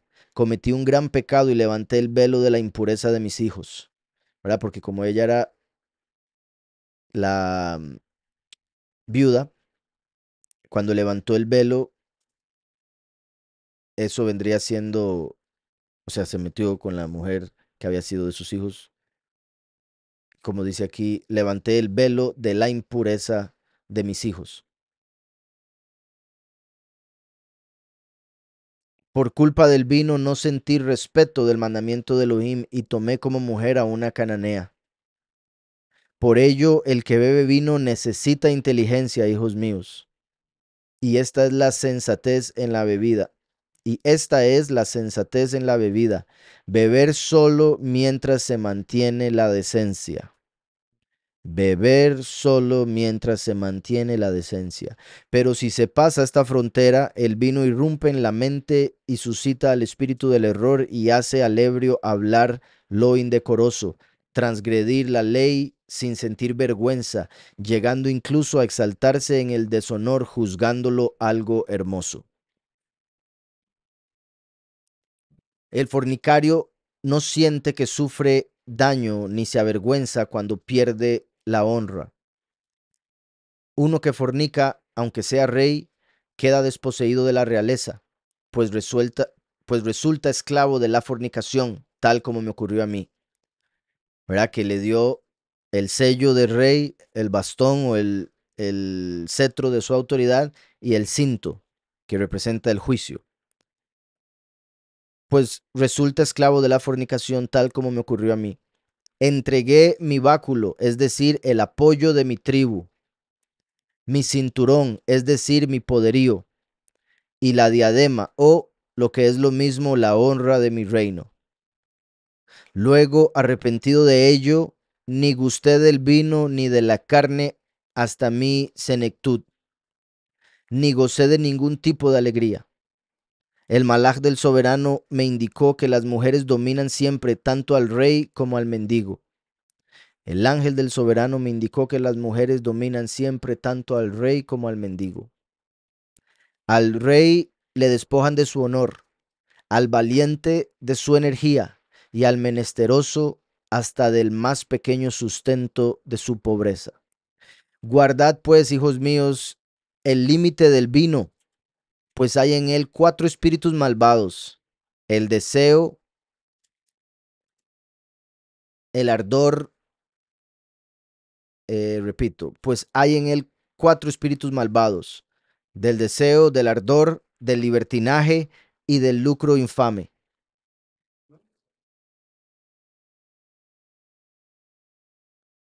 Si bebéis vino en momentos de alegría, hacedlo con temor de Elohim. Si bebéis vino en momentos de alegría, hacedlo con temor de Elohim y guardando la compostura. Si no bebéis con esta disposición y se aparta de vosotros el temor de Elohim, vendrá luego la embriaguez y con ella se introducirá la desvergüenza. Si no guardáis la compostura, no bebáis en absoluto, para que no pequéis con palabras ultrajantes en peleas, calumnias y transgresiones de los mandamientos de Elohim, pereciendo antes de la hora. El vino descubre a los extraños los secretos de Elohim. El vino descubre a los extraños los secretos de Elohim y de los hombres. Recuerden que en hebreo vino es yayin, yud yud nun, que tiene el valor numérico 70. Después está la palabra sod, que es samech vav dalet, valor numérico 60. Sod significa secreto. Por eso cuando el vino entra, sale el secreto. Entra un 70, tiene que salir un 70. Y en este caso está hablando que incluso aquellos que conocen los secretos de Elohim, apartados, las perlas, terminan dándoselas a los cerdos cuando están embriagados. El vino descubre a los extraños los secretos de Elohim y de los hombres, al igual que yo revelé los mandatos de Elohim y los secretos de mi padre Jacob a Batshua, la cananea, a quien Elohim ordenó no develárselos.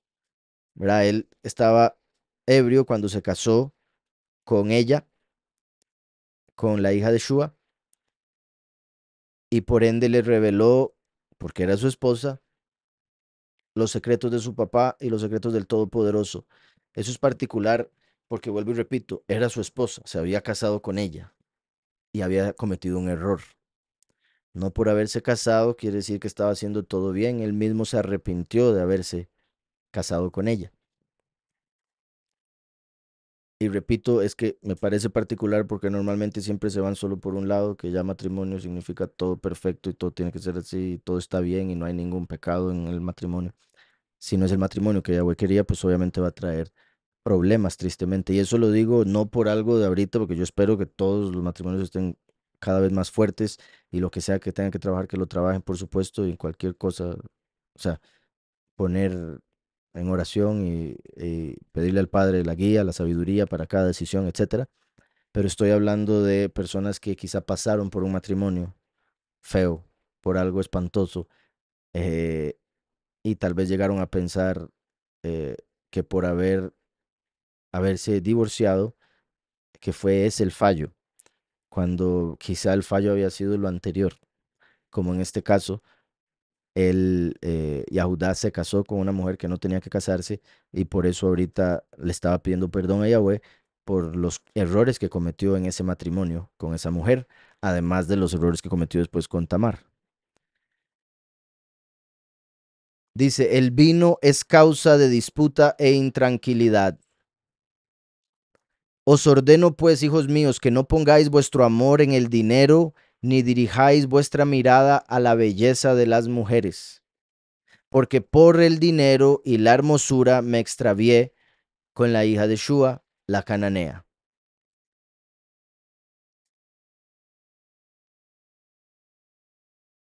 Repito, bueno, sí, porque recuerden que el rey le había dado un montón de riquezas cuando él le dijo que lo quería hablar o consultar con su papá. Se dejó llevar por la belleza de ella cuando la adornó y todo lo demás. Y esto viene siendo básicamente como las principales debilidades, yo creo, del hombre, como dice aquí, el dinero, y digo del hombre porque el hombre muchas veces consigue casi que lo que sea en esta realidad, en este mundo con dinero, em, y se siente poderoso con dinero, y muchas veces muchas mujeres lo siguen por el dinero. Entonces con el dinero puede adquirir lo otro, así es como se ve en este mundo, tristemente. eh, y por ende lo que principalmente buscan. Como dice aquí, amor en el dinero, ni dirijáis vuestra mirada a la belleza de las mujeres. Porque por el dinero y la hermosura me extravié con la hija de Shua la cananea. Yo sé que por culpa de esas dos cosas, vosotros, mi raza, caeréis en el mal. Sé también que esas dos cosas echarán a perder a los sabios de entre mis hijos y harán que mengüe el reino de Yahudá, que me otorgó el soberano por la obediencia a mi padre. Pues nunca entristecí a Jacob, mi padre, ya que ejecuté todo lo que me ordenó. Abraham, el padre de mi padre, me prometió en su bendición que había de reinar en Israel, y del mismo modo me bendijo Yitzhak. Yo sé que de mí se establecerá la realeza. También he leído en los libros de Hanoc el justo las maldades que cometeréis en los días postreros. Guardaos pues, hijos míos, de la fornicación y del amor al dinero. Escuchad a Jacob vuestro padre, porque tales cosas os apartan de la ley de Elohim y ciegan las deliberaciones de la mente. Inculcan el orgullo y no permiten al hombre apiadarse de su prójimo. Privan al alma de toda bondad y lo constriñen a trabajos y labores. Le roban el sueño y le consumen las carnes. Ponen trabas a los sacrificios a Elohim, no se acuerdan de su alabanza, no obedecen las palabras de los profetas y odian los discursos piadosos. Sirviendo a dos pasiones contrarias a los mandamientos de Elohim, el hombre no puede obedecer a lo celestial. Aquellas ciegan su alma y camina durante el día como si fuera de noche. Hijos míos, el amor al dinero conduce a los ídolos. ¿Verdad? Se puede decir que solo el amor al dinero ya es idolatría porque se está idolatrando el dinero. Debemos amar a Yahweh con todo el corazón, toda el alma y todas nuestras fuerzas. De hecho, en hebreo, cuando lo que traducen como todas nuestras fuerzas, eh, se puede traducir como todas nuestras pertenencias. En vez de adorar o amar las pertenencias, debemos amar a Yahweh, quien nos dio todo, y por ende todo lo que nos dio lo podemos poner al servicio de Él. El amor al dinero conduce a los ídolos. Los hombres, engañados por él, creen en Elohim que no son. La avaricia hace caer en el desvarío al que la posee. Por el dinero perdí yo a mis hijos, y habrían muerto sin Ajá. Por el dinero perdí yo a mis hijos, y habrían muerto sin ninguno a no ser por la penitencia de mi carne, la humildad de mi alma y las oraciones de Jacob mi padre. Pero el poderoso de mis padres, compasivo y misericordioso, me perdonó porque obré por ignorancia. El príncipe del error me cegó, y no tuve en cuenta cómo el hombre y la carne están corrompidos por el pecado. Pero aprendí mi debilidad cuando pensaba que era invencible. Poderoso eso, por eso comentó todo lo que había hecho, el montón de hombres que había matado, las ciudades que había conquistado, los leones, los osos, leopardos y demás animales. Pero llegó el vino, el amor al dinero y la belleza de la mujer que lo desvió al error. Sabed pues, hijos míos, que dos espíritus tienen su asiento en el hombre, el de la verdad y el del error. básicamente en el corazón, la inclinación al bien, la inclinación al mal.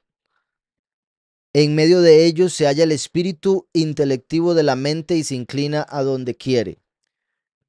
Sabed pues, hijos míos, que dos espíritus tienen su asiento en el hombre, el de la verdad y el del error. En medio de ellos se halla el espíritu intelectivo de la mente y se inclina a donde quiere. Las obras de la verdad y las obras del error están escritas sobre el pecho del hombre, y el soberano conoce cada una de ellas. No hay momento en el que puedan pasar inadvertidas las obras humanas porque están grabadas ante el soberano sobre el pecho, en sus huesos. El espíritu de la verdad da testimonio de todo lo bueno y acusa de lo malo, lo que se llama conciencia. El pecador queda envuelto por el fuego de su propio corazón y no puede levantar su rostro hacia el juez. Ahora, hijos míos, amad a Leví para que permanezcáis en pie. No os levantéis contra él, para que no perezcáis. A mí me otorgó el soberano el reino, pero a él el sacerdocio, subordinando el primero al segundo. Vean eso, subordinando el primero al segundo, o sea, el reino al sacerdocio. Y a Judá subordinado a Leví en la tierra, para dar la revelación de cómo después Yahushua, que es de Yahudá, traería el sacerdocio de Melquisedec, que es más elevado que el de Leví. Entonces ahí llega a ocupar el del sacerdocio. Y después vendría el último, descendiente de Yahusef, pero como tiene la doble porción, rama de Yahudá, y por ende obtiene el reino que está subordinado al sacerdocio de Yahushua.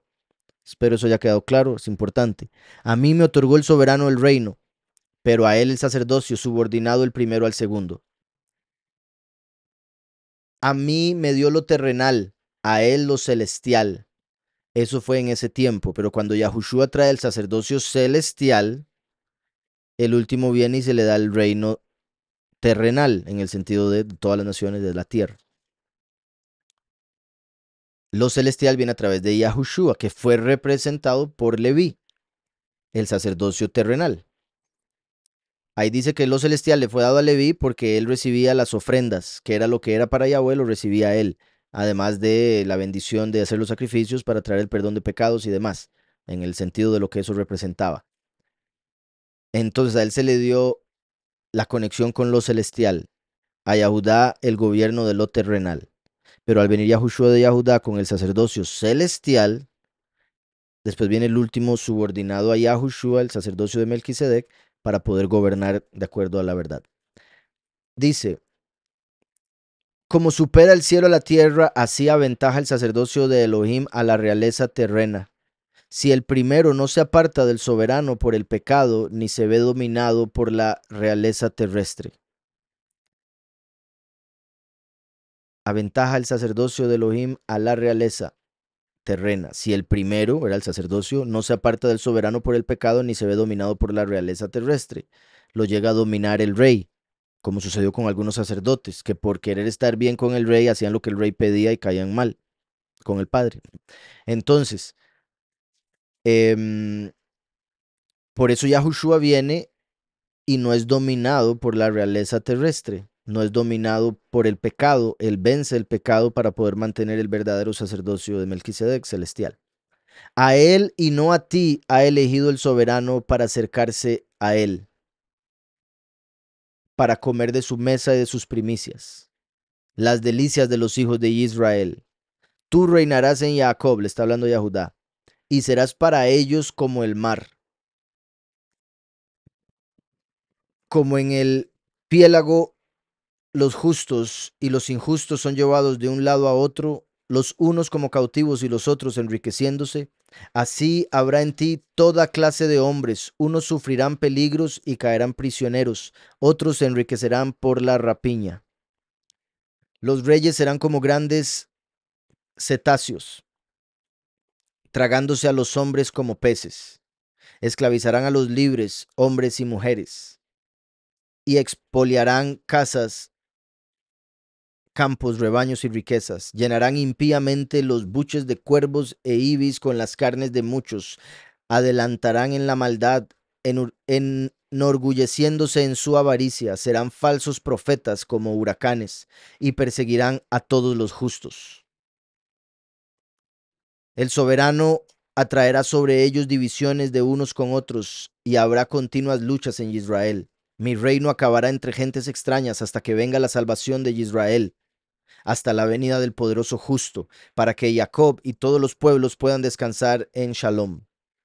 Él guardará la fortaleza de mi reino para siempre, pues el soberano me juró solemnemente que permanecería la realeza de mi descendencia en todo momento por siempre. Siento mucha pena, hijos míos, por las inmoralidades, magias y actos idolátricos que ejecutaréis contra el reino, siguiendo los pasos de adivinos, demonios y erróneos augurios. Haréis de vuestras hijas bailarinas y cortesanas y os mezclaréis con las abominaciones de los gentiles. Por ello atraerá el soberano sobre vosotros hambre y peste, muerte y espada vengadora, asedio de ciudades, perros que desgarren las carnes de sus enemigos, insultos de los amigos, perdición e inflamación de ojos, aniquilación de los hijos, rapto de las esposas, rapiña de vuestros bienes, incendio del templo de Elohim, desolación de vuestra tierra y cautividad entre los gentiles. De entre vosotros castrarán los eunucos para sus mujeres, pero cuando os volváis al soberano con un corazón perfecto, arrepentidos y caminando según todos los mandamientos de Elohim, os visitará el soberano con misericordia y os sacará de la esclavitud de vuestros enemigos. Después de esto se levantará en paz un astro de la estirpe de Jacob. Esto es haciendo alusión a Números 24, cuando dice saldrá estrella de Jacob. Después de esto se levantará en Shalom una Kokab, una estrella de la estirpe de Jacob, y surgirá un hombre de mi semilla como sol justo, el sol de justicia de Malaquías 4:2, caminando junto con los hijos de los hombres en humildad y justicia. Y no se hallará en él, bueno, por si algo, esto empezó aquí con un paréntesis a partir de, y surgirá un hombre de mi semilla.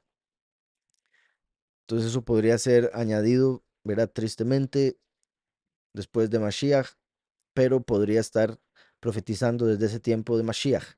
Repito, después de esto se levantará en paz un astro de la estirpe de Jacob. Lo que está en Números, salió una estrella que anunció el nacimiento de Yahushua.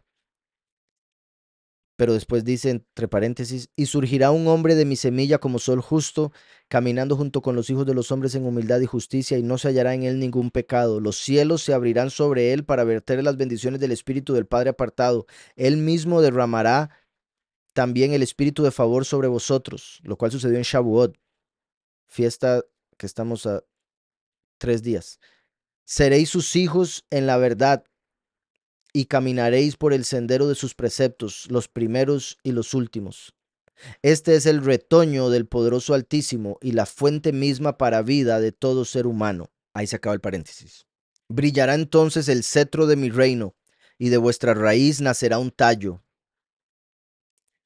En él surgirá un báculo justo para los gentiles, para hacer justicia y salvar a cuantos invoquen a Yahweh.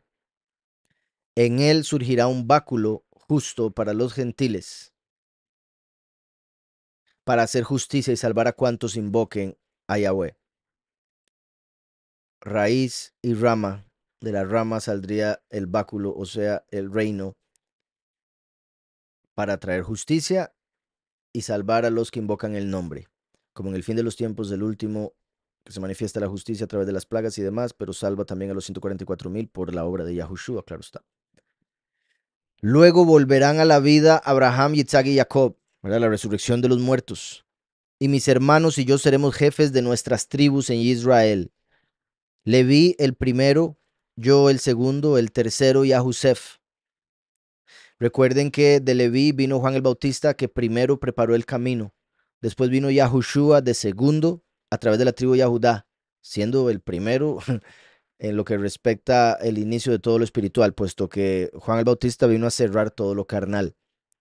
Pero lo estoy leyendo como está aquí. Leví el primero, porque primero salió Yahuhanán el inmersor, Juan el Bautista, de la tribu de Leví. Yo el segundo, porque Yahushua vino de la tribu de Yahudá. Y el tercero, Yahusef, el último.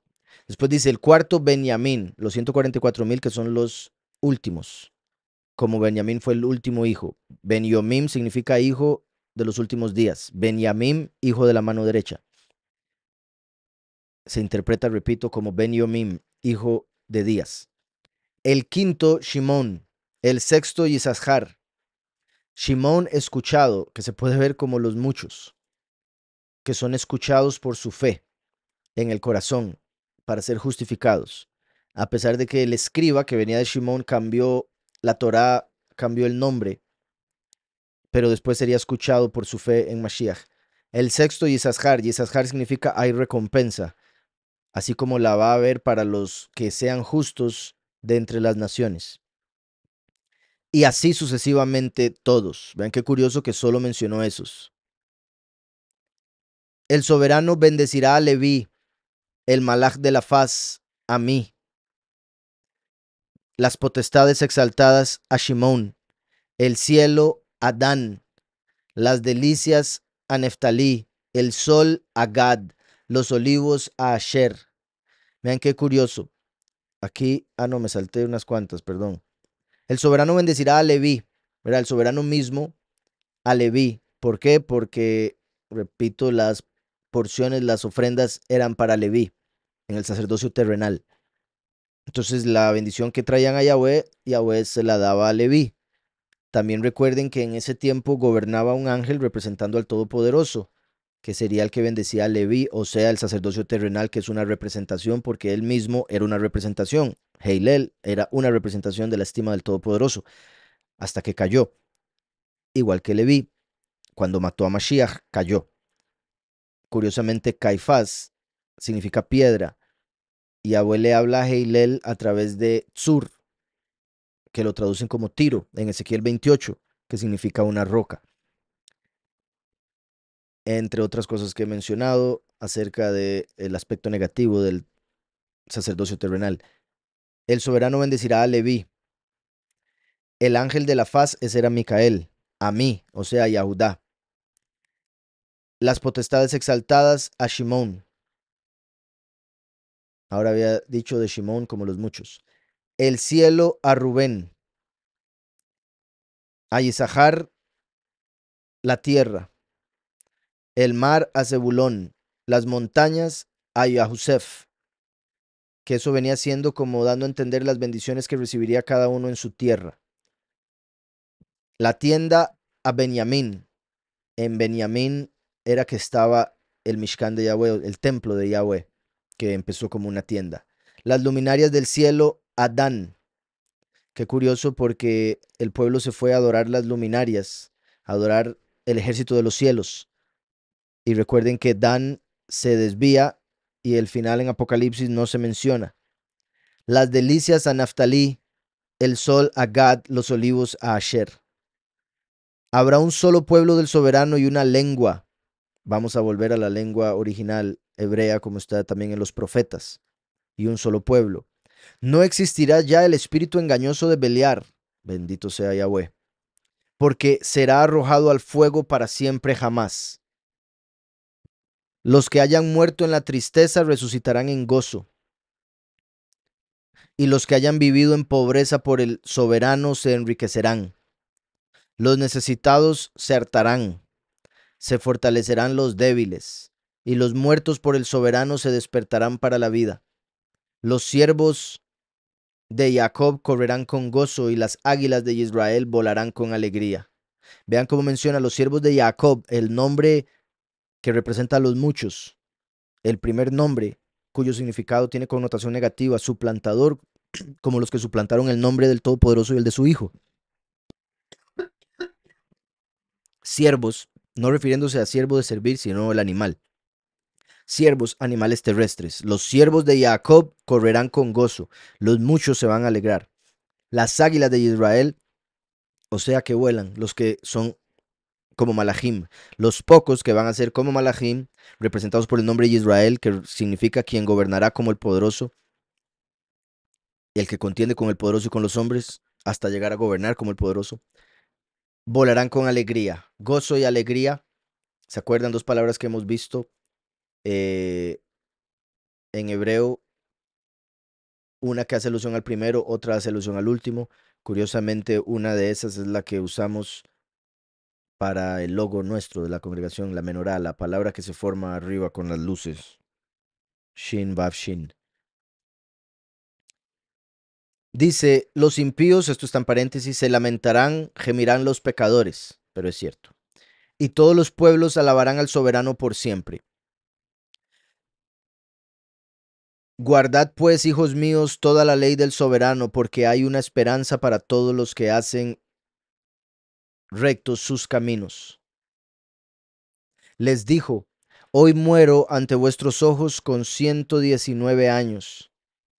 No me enterréis con un vestido lujoso, ni me abráis el vientre, porque tales cosas hacen los reyes, sino conducidme a Hebrón con vosotros.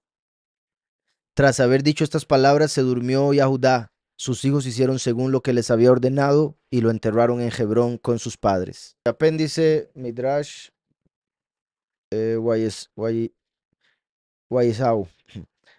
Sobre este Midrash, volumen 3, página 189, donde se edita la parte que corresponde a, imagino que es Jubileos 37, 14, 17, etcétera, etcétera. Aquí traducimos del hebreo el fragmento de esta composición en que se parafrasea el testamento de Yahudá. El texto base es el R.H. Charles, edición, esto, más elaborado que el presentado por Jelinek en su Bet Hamidrash. Las frases en cursiva indican correspondencia con el texto griego y los números entre paréntesis los pasajes correspondientes del testamento de Yahudá. Partieron y cayó el terror de Elohim. Dijeron, dos hijos de Jacob llevaron a cabo esta acción tan grande. Si se reunieran todos podrían destruir el mundo. Esto fue con lo de las naciones cuando se dieron cuenta que el pueblo destruyó Shechem. Cayó el temor de Elohim sobre ellos. Por eso no persiguieron a los hijos de Jacob. Nuestros maestros dijeron, el Midrash, ¿verdad? Aunque no fueron tras ellos esta vez, poco después, dos de aquellos les persiguieron. Se pusieron de acuerdo los reyes de los amorreos contra los hijos de Jacob y trataron de acabar con ellos en el valle de Shechem. Después de estos sucesos volvieron Jacob y sus hijos a Shechem y se quedaron allí a vivir. Dijeron algunos, no fue suficiente el que mataran a todos los hombres de Shechem, sino que se apoderaron también de su país. Se juntaron todos y vinieron contra ellos para matarlos. Cuando lo vio Yahudá, se puso de su salto en medio de las escuadras de los adversarios y mató en primer lugar a Yashub, rey de Tapúa, que iba cubierto de la cabeza a los pies, de hierro y cobre, cabalgando sobre un caballo, y arrojaba desde él por delante y por detrás venablos con las dos manos. No erraba en ningún lugar donde los lanzaba, pues era un guerrero valeroso lanzando con las dos manos. Cuando lo vio Yahudá, no se aterrorizó de él ni de su arrogancia. No se atemorizó de él ni de su arrogancia. Dio un salto y corrió a su encuentro. Tomó una piedra del suelo de 60 shelaim de peso y la lanzó contra él cuando se hallaba a una distancia de 2/3 de un estado. Imagino que es estadio. Lo que hace 173 codos. Él venía al encuentro de Yahudá adornado con todos los arreos de hierro y arrojando venablos. Yahudá le golpeó con la piedra sobre el escudo y lo derribó del caballo. Quiso incorporarse al punto, pero Yahudá corrió e intentó matarlo antes de que se levantase de la tierra. Mas él rápidamente se incorporó ante Yahudá y se dispuso a luchar contra él, escudo contra escudo. Enarboló su espada y trató de cortar la cabeza de Yahudá. Este levantó su escudo ante la espada y paró el golpe con él, que se dividió en dos. ¿Qué hizo Yahudá? Se dio media vuelta y le golpeó con su espada, cortando sus pies por encima de los tobillos. Entonces cayó a tierra e igualmente la espada de su mano. Yahudá saltó hacia él y le cortó la cabeza. Pero mientras le despojaba de su armadura, vinieron contra él 9 de sus compañeros. Al primero que se acercó le tiró Yahudá una piedra, le dio en la cabeza y cayó su escudo de la mano. Lo cogió Yahudá y continuó haciendo frente a los otros 8. Leví, su hermano, se acercó y permaneció junto a él. Disparó sus flechas y mató a Ailón, rey de Gaish. Yahudá mató a los 8 restantes. Jacob, su padre, se acercó y mató a Zeruré, rey de Shiloh. Mas ninguno de ellos se levantó contra los hijos de Jacob, pues no tenían corazón para resistir, sino para huir. Los hijos de Jacob los persiguieron y Yahudá mató aquel día a 1000 antes de que se pusiera el sol. Y repito, con el poder de Yahweh y el malaj ayudándole, no lo dudo. Pero también ahí dice Shelaim, eh, habían puesto libras, ¿verdad? Entonces puede ser un poco diferente, pero aún así no le quito, quizá, ¿verdad? Hasta termina siendo más pesado. Dice, los hijos de Jacob los persiguieron y Yahudá mató aquel día a 1000 antes de que se pusiera el sol. El resto de los hijos de Jacob partió de Tel Shechem del lugar en que había estado resistiendo, y los persiguieron a toda prisa hasta que salieron a la explanada de la ciudad, y allí mismo trabaron una batalla más encarnizada que las que habían entablado en el valle de Shequem.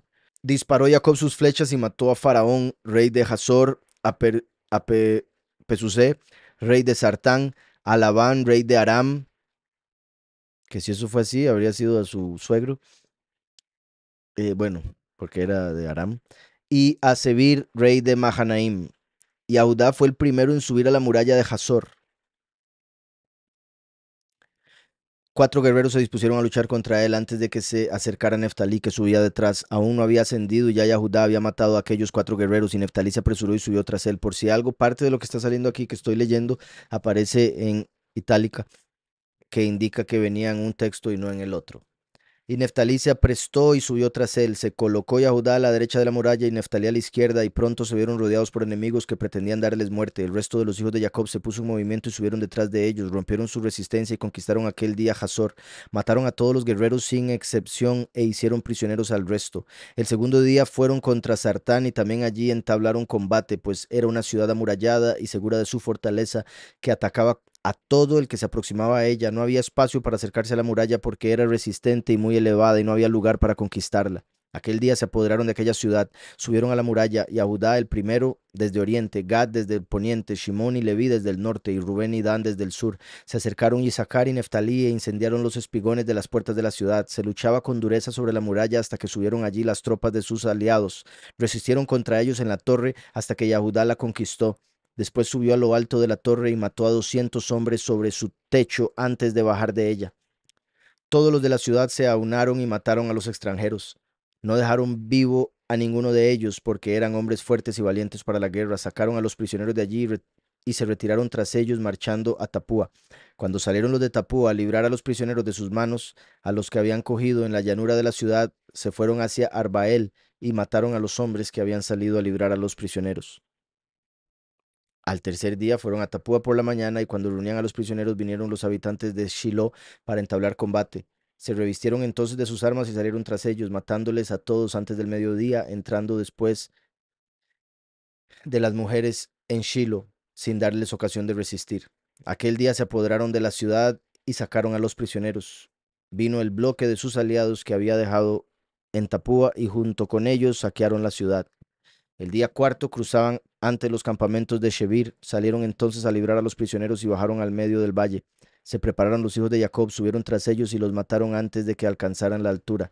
Ese día salieron los hombres del campamento de Shebir ante ellos y les arrojaron piedras. Durante el día los hijos de Jacob capturaron y dieron muerte a todos los guerreros. Libraron a todos los prisioneros y juntaron a los que ya tenían con ellos. El día quinto fueron a Goash porque oyeron que estaba allí reunida una gran multitud de amorreos y decían que venían contra ellos, pero Goash era una ciudad fortificada, una de las ciudades de los reyes de los amorreos. Fueron allí y entablaron combate con la ciudad hasta el mediodía y no pudieron capturarla porque tenía 3 murallas, una detrás de otra. Se prepararon para el asedio mientras les insultaban. En aquel momento desbordó la cólera de Yahudá, y un espíritu de venganza entró en él y les sacudió con todo su poder. Subió el primero a la muralla y estuvo a punto de morir Yahudá. Si no hubiera estado su padre Jacob, habría muerto allí, de no haber disparado su arco y matado a diestra y siniestra. A su derecha estaban unos que arrojaban piedras contra él, y a su izquierda y por delante otros dispuestos a la batalla. Todos ellos trataban de abatirlo de la muralla, cuando subió Dan su hermano y los hizo retroceder. Neftalí iba al tercero detrás de ellos, y Shimón y Leví apremiaron y subieron por la tarde. Los 5 se opusieron y no les dieron ocasión de resistir, matando una gran mayoría de ellos, y así continuaron hasta que se formó un río de sangre. Aquel día capturaron la ciudad al caer el sol y mataron a todos los guerreros. Hicieron salir a los prisioneros y marcharon a reposar fuera de la ciudad porque estaban fatigados. El día sexto, que es el último ya, se reunieron todos los amorreos de la lectura. El día sexto se reunieron todos los amorreos y vinieron por sí mismos sin arreos de guerra, se postraron ante ellos y solicitaron que se les otorgara la paz. Así lo hicieron y les devolvieron Timná y toda la tierra de su contorno. Entonces Jacob hizo la paz con ellos, y ellos restituyeron a los hijos de Jacob todo el ganado del que se habían apoderado, 2 por 1. Les impusieron un tributo y les devolvieron los prisioneros. Se retiró Jacob a Timná y a Judá Arbael. Desde entonces en adelante permanecieron en paz con los amorreos. Y ahí termina ahora sí el apéndice. Dice aquí Daniel, creo que fue en el libro de Jubileos que dice que Jacob mató con su arco a Esaú, no recuerdo bien. Sí, en Jubileos había esa diferencia. Ah, bueno, como de hecho es la posibilidad, ¿verdad? Que Jubileos, porque recuerden que esa misma cuestión que mencioné con respecto a este libro, la posibilidad de que le hayan añadido que lo que se había perdido le hayan puesto de acuerdo a tradición, a como también es posible que lo hayan escrito todo. Em, Sucede con Jubileos, por ejemplo, en esa historia de Jacob matando a Esaú, cuando se compara con Yashar, me inclino más por el libro de Yashar, por muchas otras razones, que por el libro de Jubileos, del cual sí creo que le hicieron algunas eh, añadiduras ahí. Y cabe la posibilidad con este testamento, ¿verdad? En esa misma parte, en esa misma historia. Los 7 días de la ramera se conectará con los 7 días de huida y el 8 es cosechada casándose Tamar. Bueno, como vimos, no, él no la volvió a tomar después de ese día. em, pero también recuerde que los 144,000 son cosechados en la mitad de los 7 días, a los 3 años y medio. Entonces se puede tomar como la congregación escogida que está en medio del mundo en la apostasía, que es la ramera, y viene de Yahudá y la toma en la mitad de la semana, porque es así como sucede. Ahora, bueno, sí, ahí está hablando de los 7 días de la huida. Pues sí, en parte, solo que verá, tristemente, la razón por la que estaban ahí 7 días era por algo negativo. Eso que dice, nos levantaremos mis hermanos y yo y seremos líderes de nuestras tribus. En Apocalipsis dice que los 12 apóstoles son los líderes, entonces los 12 discípulos serían, ahí quedó, serían, reencarnaciones de los 12 patriarcas. Esa es una posibilidad, pero recuerde que en la Nueva Jerusalén las puertas tienen los nombres de las 12 tribus, porque fue a través de esas 12 tribus que todos entramos a este mundo. Y bueno, todos los que son del pueblo, obviamente, genéticamente. Y los discípulos vendrían a ocupar ese lugar en el aspecto espiritual a partir de venir Yahushua como el postrer Adán. Entonces, cabe la posibilidad de que Yahweh lo haya hecho así, por supuesto, em, pero no necesariamente, porque como acabo de decir, las puertas eran los nombres de los padres de las tribus y los fundamentos de la Nueva Jerusalén, que también eran 12, los nombres de los apóstoles, porque fueron ellos los que pusieron el fundamento de la doctrina verdadera. Ah, ok, al decir si nos levantaremos mis hermanos, ahí ya estaba hablando de la resurrección de los muertos, pero levantarse también hace alusión a reencarnar, o sea, se podría interpretar, solo que habría que ver todo el contexto, y si no me equivoco, estaba hablando ya del tiempo de la resurrección. Hermano, el hecho de que dice el sol Agad puede indicar el exilio de esta tribu a América, junto con la media tribu de Menashe y demás, lo digo porque las tribus indígenas de América adoraban principalmente al ídolo del sol. Pues sí, puede ser, es curioso, ¿verdad? Que, bueno, el sol en realidad ha sido el principal falso Elohim adorado por todo el mundo, toda la historia, el principal, ¿verdad? Curioso que hoy en día adoran con el nombre en inglés God, eh, como ese ojo que todo lo ve, como el sol que pasa por encima viéndolo todo a través de su luz, etcétera. Entonces ahí se puede dar una conexión entre el nombre y el sol, y puede ser, o sea, podría ser, o sea, no dudo que hayan de las tribus de God aquí en América, pero no necesariamente solo por esa razón.